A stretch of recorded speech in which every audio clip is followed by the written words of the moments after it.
Welcome to my YouTube channel HR educational hub মৰমৰ ছাত্ৰ ছাত্ৰীসকল আজিৰ ভিডিঅ'টিত আমি আলোচনা কৰিম তোমালোকৰ ছায়েন্সৰ এনুৱেল এক্সামিনেশ্যনত কেনেকুৱা ধৰণৰ কুৱেশ্যন আহিব আমি তিনিটা ভিডিঅ'ত আলোচনা কৰিম প্ৰথম ভিডিঅ'টিত আমি কেৱল কেমিষ্ট্ৰিখিনি আলোচনা কৰিম তাৰপিছত বায়'লজি তাৰপিছত ফিজিক্স আলোচনা কৰিম তোমালোকে যদি প্ৰথমবাৰ মোৰ চেনেলত আহিছা তোমালোকে চেনেলটো ছাবস্ক্ৰাইব কৰি হোৱাটছআপ গ্ৰুপত জইন হ'বা হোৱাটছআপ গ্ৰুপৰ যিটো লিংক আছে সেইটো মই কমেণ্টত দি দিছোঁ মৰমৰ ছাত্ৰ ছাত্ৰীসকল আজি মই যিখিনি তোমালোকক দেখুৱাই দিম তোমালোকে যদি সেইখিনি ভালদৰে পঢ়িব পাৰা আৰু কি কি ইম্পৰ্টেণ্ট টপিক আছে সেইখিনি যদি তোমালোকে পঢ়িব পাৰা তোমালোকে ইয়াৰ পৰা 99% কুৱেশ্যন তোমালোকে ডাইৰেক্টলি কমন পাবা হয় তোমালোকে ঠিকে শুনিছা 99% তোমালোকে ডাইৰেক্টলি কমন পাবা তোমালোকে ভিডিঅ'টি প্ৰথমৰ পৰা শেষলৈকে চাবা প্ৰথমতে আমি যিখিনি আমাৰ এইটো চোৱা আমাৰ এইখিনি আছে ফিজিক্সৰ পাৰ্ট আছে এইখিনি আমাৰ 1 2 3 4 এইকেইটা আমি আলোচনা কৰিম আজি 1 2 3 আৰু 4 এই চাৰিটা চেপ্টাৰ আমি আলোচনা কৰিম তাৰপিছত বায়'লজিৰ চেপ্টাৰকেইটা আলোচনা কৰিম তাৰপিছত আমি ফিজিক্সৰ গোটেইখিনি চেপ্টাৰ আলোচনা কৰিম তো প্ৰথমতে তোমালোকে কিতাপটো ওলাই লোৱা মৰমৰ ছাত্ৰ ছাত্ৰীসকল মই বাৰে বাৰে কৈ আছোঁ বহুত ইম্পৰ্টেণ্ট হয় তোমালোকে যদি এইখিনি কৰিব পাৰা ডেফিনেটলি তোমালোকে এটা চোৱা তোমালোকৰ কেমিষ্ট্ৰি পাৰ্টৰ পৰা 22 মাৰ্কছ আহিব এই চাৰিটা চেপ্টাৰৰ পৰা আহিব তোমালোকৰ 22 মাৰ্কছ আৰু তোমালোকে যদি ভালদৰে মই কোৱা মতে ষ্টাডি কৰিব পাৰা তেতিয়াহ'লে তোমালোকে ইয়াৰ পৰা 99% কুৱেশ্যন কমন পাবা তোমালোকে কনচেপশ্যন ক্লিয়াৰ কৰিবলৈ ট্ৰাই কৰিবা আৰু এইটো ফাৰ্ষ্ট চেপ্টাৰৰ পৰা আহিব তোমাৰ 5 মাৰ্ক আহিব তোমালোকৰ এনুৱেল এক্সামিনেশ্যনত তোমালোকে কি কি চাব লাগিব মই গোটেইকেইটা পইণ্ট কৈ দিম আৰু সেইবোৰৰ পৰাই তোমালোকৰ পৰীক্ষাত প্ৰশ্ন আহিব তো প্ৰথমতে ইয়াৰ পৰা তুমি চাব লাগিব কণিকা পঞ্চতত্ত্বটো চাব লাগিব তাৰপিছত এইফালে চোৱা একেবাৰে তলত আছে ভৰৰ ৰেচা একক আৰু এইখিনি চাবা আয়তনৰ ৰেচা একক কি এইটো ইম্পৰ্টেণ্ট হয় এইখিনি চাবা আৰু এইফালে চাই থবা যে পটাছিয়াম পাৰমেংগানেটৰ বৰণ কি এইটো চাই থবা তাৰপিছত তোমালোকৰ এইফালে তোমাৰ এইটো পেজৰ পৰা তোমালোকে চাব লাগিব এইখিনি চোৱা এইখিনিৰ পৰা তোমালোকে চাব লাগিব এইটো কণিকাবোৰৰ বৈশিষ্ট্য এই কণিকাবোৰৰ তিনিটা বৈশিষ্ট্য আছে আৰু প্ৰত্যেকটো বৈশিষ্ট্যৰ ব্যাখ্যা তোমালোকৰ কিন্তু জানাটো বহুতেই দৰকাৰ হয় ইয়াৰ ওপৰত কিন্তু কনচেপচুৱেল কুৱেশ্যন আহিব আৰু এই কণিকাবোৰৰ মাজৰ যিটো বৈশিষ্ট্য আছে সেই বৈশিষ্ট্যবোৰৰ ব্যাখ্যা জানিবলৈ হ'লে তোমালোকে কি কৰিব লাগিব এই এক্টিভিটিবোৰ কৰিব লাগিব এই এক্টিভিটিবোৰ কাৰ্যকলাপ 1.3 কাৰ্যকলাপ 1.4 আৰু কাৰ্যকলাপ 1.5 ইয়াৰ ওপৰত তুমি যদি এইখিনি কনচেপশ্যন ক্লিয়াৰ কৰিব পাৰা যিকোনো কুৱেশ্যন আহিলে তোমালোকে ইয়াৰ পৰা আনসাৰ কৰিব পাৰিবা ঠিক আছে তাৰপিছত চোৱা এই যিটো প্ৰশ্নাৱলী আছে প্ৰশ্নাৱলী 1 নম্বৰটো MCQ আহে 2 নম্বৰটো আহে তোমাৰ 3 নম্বৰ আৰু 4 নম্বৰ এই 4 নম্বৰ কুৱেশ্যনটো তোমালোকৰ এইখিনি পঢ়িলে আৰু 4 নম্বৰটো পঢ়াৰ দৰকাৰ নাই তোমালোকৰ 2 আৰু 3 নম্বৰ কুৱেশ্যনটো চাব লাগিব ইয়াৰ পৰা কিন্তু 2 মাৰ্কৰ কুৱেশ্যন আহে আৰু 1 to MCQ আহে তাৰপিছত চোৱা এইফালে তোমালোকে এইটো চাব লাগিব চাইটো পদাৰ্থৰ অৱস্থা গোটা অৱস্থাৰ কি কি ধৰ্ম আছে এইখিনি আছে ধৰ্ম এইখিনি তোমালোকে চাবা আন্ডাৰলাইন কৰি ৰাখা মই আন্ডাৰলাইন কৰিছোঁ ধুনীয়াকৈ তোমালোকৰ কাৰণে তাৰপিছত আছে জুলীয় অৱস্থাৰ কাৰণে তোমালোকে এইখিনি চাব লাগিব মই আন্ডাৰলাইন কৰি ৰাখিছোঁ এইখিনি যদি তোমালোকে ভালদৰে ষ্টাডি কৰিব পাৰা তোমালোকে গোটেই বুক লাইন বাই লাইন পঢ়িব নালাগে মই যিখিনি দেখুৱাই আছোঁ তোমালোকে সেইখিনি পঢ়া তোমালোকে ডেফিনেটলি ইয়াৰ পৰা কুৱেশ্যন কমন পাবা তাৰপিছত তোমালোকে ইয়াৰ পৰা এই গোটেই গেছীয় অৱস্থাৰ পৰা তোমালোকে এই ডায়েগ্ৰামটো মনত ৰাখিবা তাৰপিছত এই ডায়েগ্ৰামটো মনত ৰাখিব লাগিব এই ডায়েগ্ৰামৰ ওপৰত কিন্তু কুৱেশ্যন আহে অলৰেডি বহুত জিলাত কুৱেশ্যন আহিছে আৰু মেথছৰ অলৰেডি মই 45টা MCQৰ লগতে কুৱেশ্যন পেপাৰ এটা আপলোড কৰিছোঁ তোমালোকে যদি চোৱা নাই চাই ল'বা আৰু ছায়েন্সৰো মই 100% কনচেপশ্যনৰ সৈতে MCQৰ ভিডিঅ'বোৰ লৈ আহিম ডে বাই ডে লৈ আহিম তোমালোকে চেনেলটো ছাবস্ক্ৰাইব কৰি হোৱাটছআপ গ্ৰুপত জইন হোৱা তোমালোকে ক্লাছ 10লৈকে 100% কনচেপচুৱেল কুৱেশ্যন কেৱল মোৰ চেনেলতে পাবা বাকী অসমত যিমানবোৰ চেনেল আছে সেইবোৰ চেনেলত কেৱল তোমাৰ কি কৰে 5 মিনিটত 45টা MCQ সলিউশ্যন কৰে যিবোৰ চালে তোমালোকৰ কোনো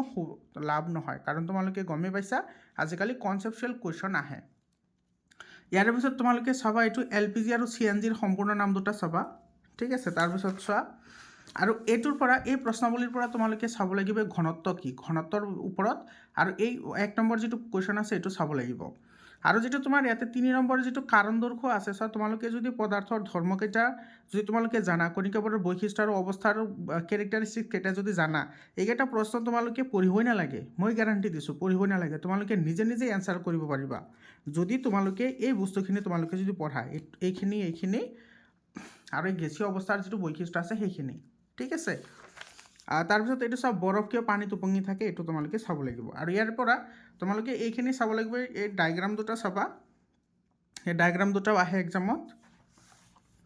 এইফালৰ পৰা চাব লাগিব তুমি এইটো পদাৰ্থৰ গলনাংক কাক বোলে তাৰপিছত এইটো চাওক বৰফৰ গলনাংক বহুত ইম্পৰ্টেণ্ট হয় ডাইৰেক্ট কুৱেশ্যন আহে এইটো যিটো বৰফৰ গলনাংক হয় এইটো আৰু ইয়াৰ পৰা তুমি চাব লাগিব উষ্ণতাৰ SI একক আৰু তোমাৰ কেলভিনৰ পৰা চেলচিয়াছত কনভাৰ্ট কৰা আৰু চেলচিয়াছৰ পৰা কেলভিনত কনভাৰ্ট কৰা এই দুটা কিন্তু বহুত ইম্পৰ্টেণ্ট হয় ইয়াতে তোমাৰ দিয়া আছে গোটেইখিনি আৰু এইফালৰ পৰা তোমালোকে চাব লাগিব এইটো লেটেণ্ট হিট দুটা লেটেণ্ট হিট আছে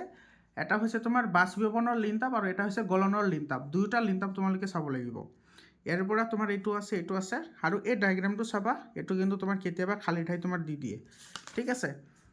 তাৰপিছত চোৱা ইয়াৰ পৰা তুমি চাব লাগিব এই ডায়েগ্ৰামটো চাবা লগতে তোমাৰ এইটো ঊৰ্ধ্বপাতন কাক বোলে এইটো চাবা ইয়াৰ পিছত আছে তোমাৰ এটমস্ফিয়াৰিক প্ৰেছাৰ চোৱা এইটো কিন্তু মনত ৰাখিবা এইটো কিন্তু পৰীক্ষাত আহে তাৰপিছত তোমাৰ এইফালে আছে তোমাৰ এইটো চোৱা গোটা কাৰ্বন ডাই অক্সাইডক কি বুলি কোৱা হয় শুকান বৰফ বুলিও কোৱা হয় এইটো চাবা এই ডায়েগ্ৰামটো চাবা এই ডায়েগ্ৰামটো কিন্তু বহুত জিলাত আহিছে যোৱা বছৰ তাৰপিছত আছে চোৱা তোমাৰ এইটো বাষ্পীভৱনৰ এই লাইনটো কিন্তু মনত ৰাখিবা উতলাংকৰ তলৰ যিকোনো উষ্ণতাত এই লাইনটো মনত ৰাখিবা আৰু বাষ্পীভৱনৰ কাৰকসমূহৰ ওপৰত কিন্তু তোমালোকে এইখিনি চাব লাগিব এইটোৰ ওপৰত কিন্তু তোমালোকৰ 2 মাৰ্কৰ বা 3 মাৰ্কৰ কুৱেশ্যন আহিব পাৰে এইটো বাষ্পীভৱনৰ কাৰকসমূহৰ ওপৰত নাইবা তোমাৰ MCQ আহিব পাৰে যে তলৰ কোনটো বাষ্পীভৱনৰ কাৰক হয় বা তলৰ কোনটো বাষ্পীভৱনৰ কাৰক নহয় তাৰপিছত তোমাৰ এইটো চোৱা এই প্ৰশ্নাৱলীৰ পৰা তোমালোকে এইটো গোটেইকেইটা কুৱেশ্যন তোমালোকে চাব লাগিব আৰু তোমালোকৰ বুকৰ যিবোৰ এই প্ৰশ্নাৱলীৰ যিবোৰ কুৱেশ্যন আছে সেইবোৰে বেছিকৈ আহে এক্সাৰচাইজৰ তুলনাত ঠিক আছে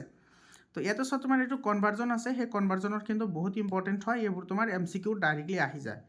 তাৰপিছত চোৱা এইফালৰ পৰা তুমি চাব লাগিব এইটো এই প্ৰশ্নটো তোমাৰ ডাইৰেক্টলি আহে 2 মাৰ্কৰ কাৰণে গৰমকালি আমি কপাহী কাপোৰ কিয় পিন্ধা উচিত এইটো ডাইৰেক্টলি কুৱেশ্যন আহে ঠিক আছে আৰু এই প্ৰশ্নাৱলীৰ পৰা তোমালোকে এই 5টা কুৱেশ্যন আছে 5টা কুৱেশ্যন চাবা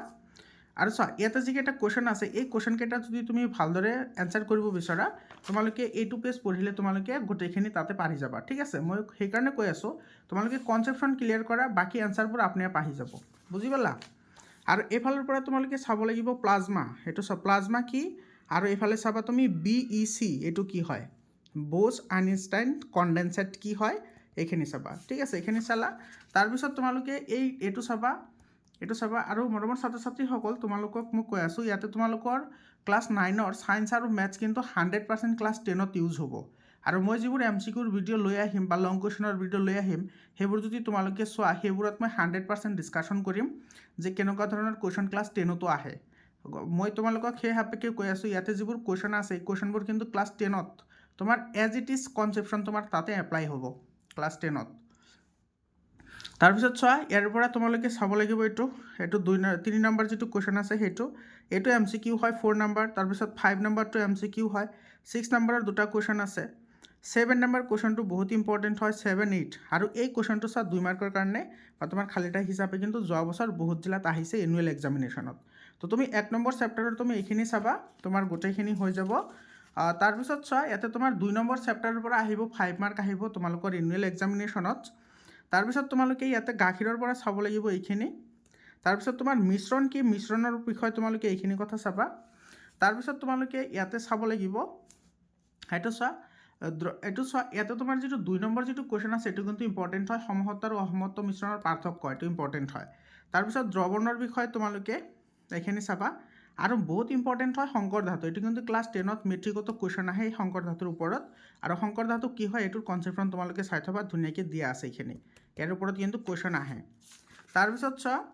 এইফালৰ পৰা তোমালোকে চাব লাগিব এইটো টিংচাৰ অফ আয়োডিন কি হয় এই বস্তুটো চাবা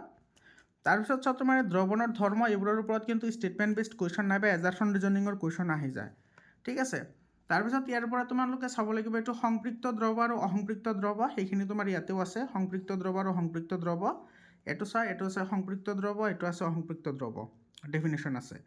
তাৰপিছত তোমাৰ এইটো চোৱা দ্ৰৱণৰ ঘাৰতা নিৰ্ণয় কৰাৰ সূত্ৰ আছে দুটা এই সূত্ৰ দুটা চাবা এই সূত্ৰ দুটা ইম্পৰ্টেণ্ট হয় আৰু এইটো চাবা এইটো MCQ আহে কেতিয়াবা 2 মাৰ্কৰ কাৰণেও আহে এই কুৱেশ্যনটো তাৰপিছত তোমাৰ ইয়াৰ পৰা বহুত ইম্পৰ্টেণ্ট হৈছে তোমাৰ এইটো কলয়েডৰ দ্ৰৱ আৰু কলয়েডৰ দ্ৰৱৰ লগত জড়িত তোমাৰ কি আছে টিণ্ডেল ইফেক্ট এইটো টিণ্ডেল পৰিঘটনা কি এইটো কিন্তু ক্লাছ 10ত আছে ক্লাছ 10ত তোমাৰ আছে এইটো এই ডায়েগ্ৰামটো মনত ৰাখিবা তাৰপিছত তোমালোকে এইফালৰ পৰা চাব লাগে এইটো চোৱা কলয়েডৰ দ্ৰৱৰ ধৰ্ম সেইটো চাবা ঠিক আছে এইখিনি চালে হৈ যাব এফালে চোৱা তোমাৰ এইটো এই প্ৰশ্নাৱলীৰ এইটো চোৱা তোমাৰ 1 নম্বৰ কুৱেশ্যনটো চাবা আৰু ইয়াতে 3 নম্বৰ কুৱেশ্যনটো চাবা 1 and 3 চাবা ইফালে কলয়েডৰ দ্ৰৱৰ যিটো ধৰ্ম চোৱা এই যিটো তোমাৰ তালিকা আছে এই তালিকাৰ পৰা যদি প্ৰশ্ন নাহে তেতিয়াহ'লে এনুৱেল এক্সামে নহয় বুলি ক'ব পাৰি মানে যোৱা বছৰ অসমৰ 35টা জিলাতে তোমাৰ এইটোৰ তালিকাৰ পৰা কুৱেশ্যন আহিছে ঠিক আছে এটা নাইবা দুটা কুৱেশ্যন 100% আহিছে প্ৰত্যেকটো জিলাতে কুৱেশ্যন আহিছে মই গোটেইখিনি কুৱেশ্যন তোমালোকৰ লগত আলোচনা কৰিম চেনেলটো ছাবস্ক্ৰাইব কৰি হোৱাটছআপ গ্ৰুপত জইন হ'বলৈ নাপাহৰিবা ঠিক আছে তাৰপিছত চোৱা ইয়াতে তোমাৰ আছে যে আমাৰ কেনেকৈ পৃথকীকৰণ কৰিব পাৰোঁ সেইটো বাষ্পীভৱন পদ্ধতি কি হয় এইটো চাবা তাৰপিছত তোমাৰ এইটো চাবা এইটো ব্যৱহাৰ চাবা এইটো ব্যৱহাৰ কিন্তু ইম্পৰ্টেণ্ট হয় ইয়াৰ পিছত তোমালোকে এইখিনি চাবা এইটোৰ মূল পদ্ধতি কি আৰু ইয়াৰে ব্যৱহাৰ চোৱা এইটো ব্যৱহাৰখিনি কিন্তু বহুত ইম্পৰ্টেণ্ট হয় তাৰপিছত চোৱা এইটো তোমাৰ এইটো ডায়েগ্ৰাম চাবা আৰু এইটোৰ মূল সূত্ৰটো চাবা ইয়াৰ পিছত আছে তোমাৰ এইটো চোৱা ঊৰ্ধ্বপাতন যিটো পদ্ধতি আছে এইটো কিন্তু বহুত ইম্পৰ্টেণ্ট হয় এইটো আৰু ইয়াৰে তোমাৰ এক্সাম্পল কেইটা এই ঊৰ্ধ্বপাতন বস্তু উদ্বায়ী বস্তুবোৰৰ এক্সাম্পল তাৰপিছত আছে তোমাৰ বৰ্ণলেখন পদ্ধতি আছে চোৱা বৰ্ণলেখন পদ্ধতি এইটো চাবা বৰ্ণলেখন পদ্ধতি কি হয় লগতে এইটো ব্যৱহাৰ চাবা এইটো পদ্ধতিটো চাবা লগতে ব্যৱহাৰ চাবা তাৰপিছত আছে তোমাৰ পাতন পদ্ধতি কি হয় ডায়েগ্ৰামটো চাবা আৰু এইফালে চোৱা পাতন পদ্ধতিৰ যিটো তোমাৰ ব্যৱহাৰ আছে সেইখিনি চাবা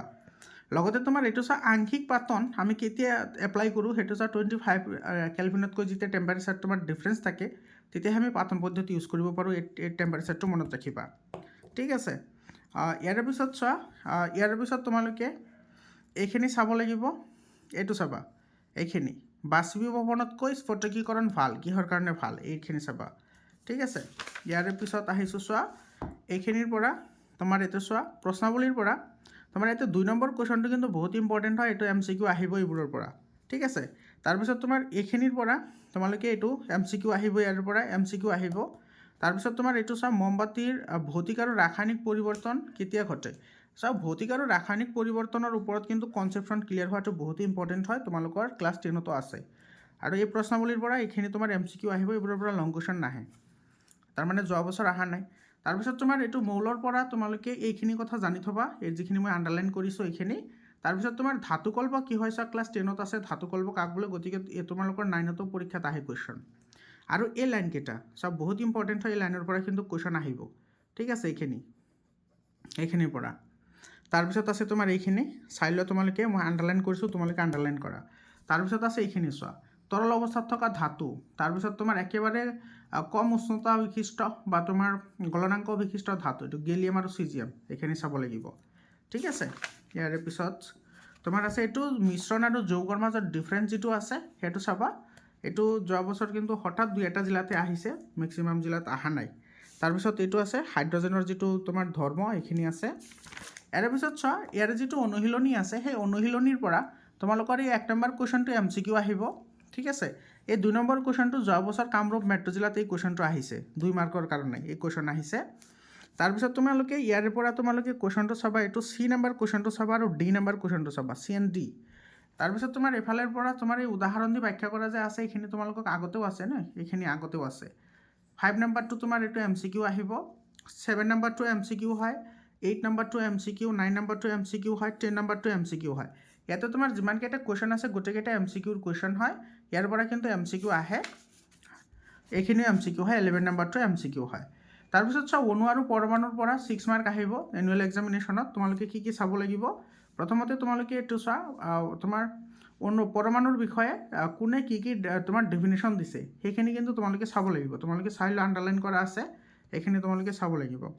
তাৰপিছত ৰাসায়নিক সংযোগৰ বিধি কোনে উপস্থাপন কৰিছিল এইটো তোমাৰ এন্টনি এল লেভইছিয়াৰে তোমাৰ উপস্থাপন কৰিছিল আৰু সেই বিধি দুটা আছে এটা আছে ভৰণ নিত্যতা সূত্ৰ এইটো কিন্তু বহুত ইম্পৰ্টেণ্ট হয়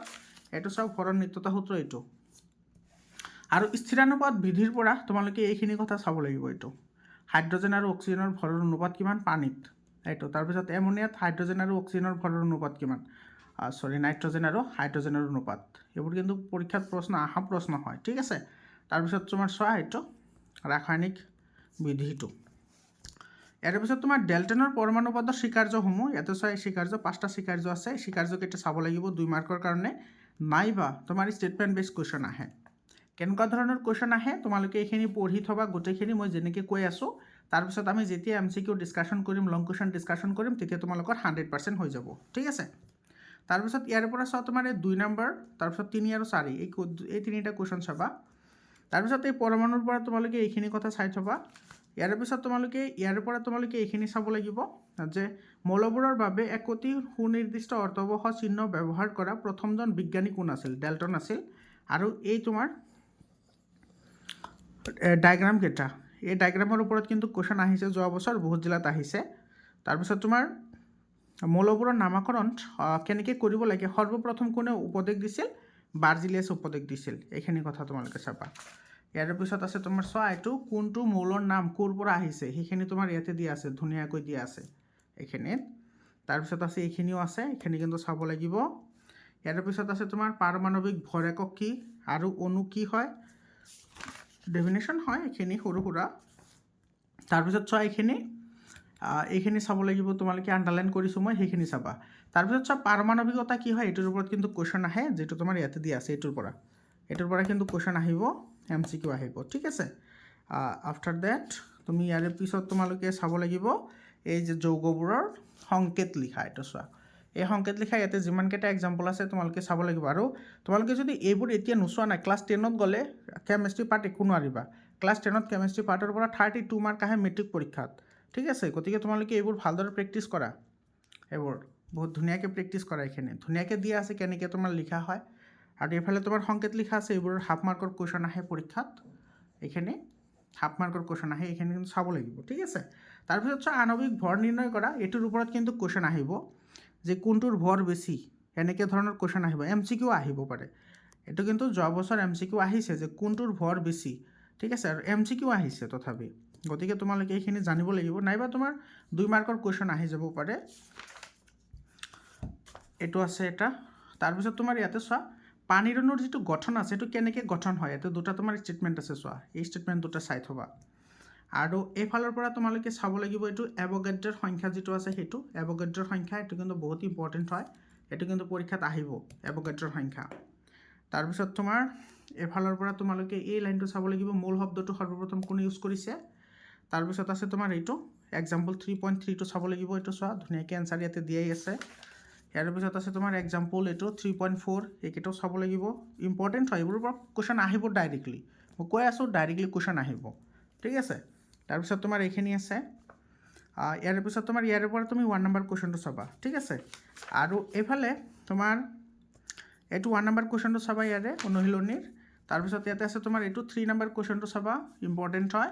আৰু এইবোৰ চোৱা তোমাৰ এই হাফ মাৰ্কৰকৈ কুৱেশ্যন আহে, 4টা লিখিবলৈ দিয়ে 2 মাৰ্ক থাকে, এনেকুৱা ধৰণৰ কুৱেশ্যন আহে এইবোৰৰ পৰা। আৰু ইয়াতে তোমাৰ চোৱা এইটো মলাৰ ভৰ গণনা কৰা, ভৰ কিমান, মললৈ পৰিৱৰ্তন কৰা, ভৰ কিমান, এইবোৰৰ পৰা কিন্তু কুৱেশ্যন আহিব, ঠিক আছে। এইবোৰ তোমালোকে প্ৰেক্টিছ কৰা, ঠিক আছে। তাৰপিছত আহিছোঁ এইটো চোৱা, এইটোৰ পৰা তোমাৰ 6 মাৰ্ক আহিব। তো টোটেল তোমাৰ কিমান হৈ গ'ল, তোমাৰ 5, 5, 10 আৰু তোমাৰ ইফালে হ'ল 6 আৰু 6, তো 12 মানে 22। তো তোমালোকে 22 মাৰ্ক ইয়াতে পাই যাবা। আৰু পৰমাণু গঠনৰ পৰা ইয়াৰ পৰা তোমালোকে এইখিনি কথা চাব লাগিব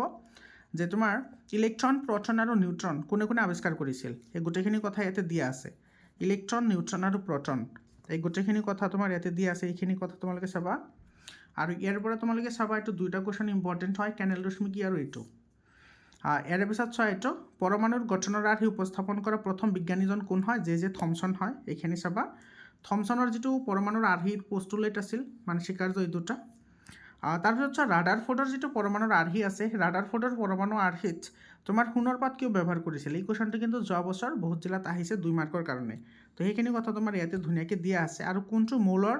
তোমাৰ তাতে আয়নবোৰ ইউজ কৰিছিল, তো হিলিয়ামৰ আয়নবোৰ ইউজ কৰিছিল, হিলিয়ামৰ আয়ন, এইটো হিলিয়াম আয়ন আছিল আৰু 4U ভৰ আছিল সেইটোৰ, এইখিনি কথা চাবা। আফটাৰ ডেট তোমালোকে এইখিনি চাবা। চোৱা আলফা ৰাদাৰফোৰ্ডৰ আলফা কণা বিচ্ছুৰণ পৰীক্ষাৰ সিদ্ধান্তসমূহ, ইয়াতে 3টা সিদ্ধান্ত আছে। তাৰপিছত এইটো তোমাৰ কিমান গুণে তোমাৰ ব্যাসাৰ্ধতকৈ কম আছিল, এইটো চাবা। তাৰপিছত তোমাৰ ইয়াৰ বৈশিষ্ট্যসমূহ কি আছিল, এইটো। আৰু যিটো তোমাৰ ৰাদাৰফোৰ্ডৰ পৰমাণু আৰ্হিৰ যিটো সীমাবদ্ধতা আছে, এইটো কিন্তু ইম্পৰ্টেণ্ট হয়। ইয়াৰ পৰা কিন্তু এজাৰফন ৰিজনিং নাইবা তোমাৰ ষ্টেটমেণ্ট বেছ কুৱেশ্যন আহি যাব পাৰে। তাৰপিছত চোৱা বৰৰ পৰমাণু আৰ্হি যিটো আছে, সেইটো চাবা, এইটো। আৰু এই ডায়েগ্ৰামটো কিন্তু বহুত ইম্পৰ্টেণ্ট হয়, এই ডায়েগ্ৰামটো তোমালোকে জানিব লাগিব কেনেকৈ তোমাৰ ইলেক্ট্ৰনীয় বিন্যাস লিখা হয়। ইলেক্ট্ৰনীয় বিন্যাস লিখা যদি নাজানা, মই বাৰে বাৰে কৈ আছোঁ, ক্লাছ 10ত গ'লে কিন্তু বহুত প্ৰব্লেমত পৰিবা, ঠিক আছে। তোমালোকে এতিয়া ভালদৰে চাই লোৱা, নহ'লে তোমাৰ ক্লাছ 10ত গ'লে মইতো শিকামেই, ঠিক আছে। কিন্তু তোমালোকে যদি এতিয়া পঢ়ি থোৱা তেতিয়াহ'লে তোমালোকৰ বহুত সুবিধা হয়। ইয়াৰ পৰা তোমালোকে এই 4টা কুৱেশ্যন চাব লাগিব, ইয়াৰ পৰা এই 4টা কুৱেশ্যন ইম্পৰ্টেণ্ট হয়। মানে তোমাৰ কোনোবাটো জিলাত যদি 2 নম্বৰ কুৱেশ্যন আহিছে, কোনোবাটো জিলাত আহিছে 4 নম্বৰ, কোনোবাটোত আহিছে 3 নম্বৰ কুৱেশ্যন, কোনোবাটোত আহিছে 1 নম্বৰ কুৱেশ্যন, এনেকৈ তোমাৰ অল্টাৰনেট কৰি কুৱেশ্যনবোৰ আহি থাকে। গতিকে তোমালোকে গোটেইকেইটা চোৱা, কুৱেশ্যন আহিবই। তাৰপিছত তোমাৰ নিউট্ৰন চোৱা, এইটো তোমাৰ নিউট্ৰন কোনে আৱিষ্কাৰ কৰিছিল আৰু কেতিয়া আৱিষ্কাৰ কৰিছিল এইখিনি আছে। এইটো প্ৰশ্নাৱলীৰ পৰা 2 নম্বৰ কুৱেশ্যনটো চাবা, ঠিক আছে। আৰু ইয়াৰ পৰা তোমালোকে এই 1 নম্বৰ লাইনটো চাই থবা, এইটো কিন্তু MCQ আহে, ক্লাছ 10তো আহে, এইটো মেট্ৰিকতো আহে ডাইৰেক্টলি এই কুৱেশ্যনটো। তাৰপিছত আছে তোমাৰ এইটো কোনটো চেলত কিমানটা ইলেক্ট্ৰন থাকে এইখিনি আছে, এইটো আছে। আৰু ইয়াৰ পৰা এই প্ৰশ্নাৱলীৰ পৰা 2টা কুৱেশ্যন চাবা, বহুত ইম্পৰ্টেণ্ট হয়। ইয়াৰ পৰা কিন্তু 2 মাৰ্কৰ কুৱেশ্যন আহিব, ঠিক আছে। তাৰপিছত তোমাৰ ইফালে আছে চোৱা, এইটো পাৰমাণৱিক সংখ্যা কি চোৱা। এইবোৰৰ ওপৰত তোমাৰ ডাইৰেক্টলি কুৱেশ্যন নাহে যে পাৰমাণৱিক সংখ্যা কাক বোলে, তেনেকুৱা ধৰণৰ কুৱেশ্যন নাহে তোমাৰ, ঠিক আছে। এইটো চোৱা, তুমি কিন্তু কনচেপ্টখন ক্লিয়াৰ ৰাখিব লাগিব, তেতিয়াহে তুমি প্ৰশ্নবোৰৰ আনচাৰ কৰিব পাৰিবা। যেনেকুৱা তোমাৰ এই প্ৰশ্নটি চোৱা, প্ৰশ্নাৱলী 1 নম্বৰ এইটো। তাৰপিছত তোমাৰ এই যিটো তোমাৰ সাংকেতিক আছে, যিটো তোমাৰ সংকেত আছে যে মৌলয়টাৰ সংকেত কেনেকৈ লিখা হয়, সেইখিনি কিন্তু বহুত ইম্পৰ্টেণ্ট হয় এইখিনি কথা। সমস্থানিক কাক বোলে, হাইড্ৰজেনৰ সমস্থানিক কেইটা, এইখিনি কিন্তু বহুত ইম্পৰ্টেণ্ট হয়, বহুত ইম্পৰ্টেণ্ট হয়। ক্লাছ 10ত তোমালোকৰ এটা চেপ্টাৰত তোমাৰ সমস্থানিক আৰু সমবাৰী দুটাৰ বিষয়ে আছে, তাতে কিন্তু তোমাৰ চেণ্টেন্সত লিখি দিয়া আছে ক্লাছ 9ত পঢ়ি আহিছা বুলি, বুজি পাইছা। ক্লাছ 9ত পঢ়ি আহিছা বুলি লিখা আছে, কিন্তু পৰীক্ষাত প্ৰশ্ন আহে, মেট্ৰিকতো প্ৰশ্ন আহে, ডাইৰেক্টলি কুৱেশ্যন আহে সমস্থানিক আৰু সমভাৰীৰ ওপৰত। গতিকে তোমালোকে ইয়াৰে পৰা কনচেপ্টখন ক্লিয়াৰ কৰি ৰাখা, আৰু এইখিনি চাবা, মই আণ্ডাৰলাইন কৰি ৰাখিছোঁ, ইম্পৰ্টেণ্ট হয়। তাৰপিছত তোমালোকে সমস্থানিকৰ প্ৰয়োগৰ পৰা এই 3টা লাইন চাই থবা, ইয়াৰ পৰা কিন্তু কুৱেশ্যন আহে। বিশেষকৈ তোমাৰ এইটো কেঞ্চাৰৰ বেমাৰৰ বিষয়ে, কোনটো তোমাৰ মৌল ইউজ কৰা হয়, কোবাল্ট ইউজ কৰা হয়। তাৰপিছত তোমাৰ এইটো সমস্থানিক ব্যৱহাৰ কৰা হয়, গইটৰ বেমাৰ হ'লে, গঁড়ৰ বেমাৰ হ'লে আয়ডিন ইউজ কৰা হয়, নিউক্লিয়াৰ ৰিয়েক্টৰত তোমাৰ ইউৰেনিয়াম ইউজ কৰা হয় এইখিনি। আৰু সমবাৰীৰ বিষয়ে তোমালোকে এইখিনি কথা চাই থবা, ঠিক আছে। তাৰপিছত ইয়াৰ পৰা তোমাৰ এই 2টা কুৱেশ্যন আছে। আৰু ইফালে তোমালোকৰ যিটো অনুশীলনী আছে, অনুশীলনীৰ পৰা কোনটো কুৱেশ্যন চাবা, 2, 3, 4, তাৰপিছত 7,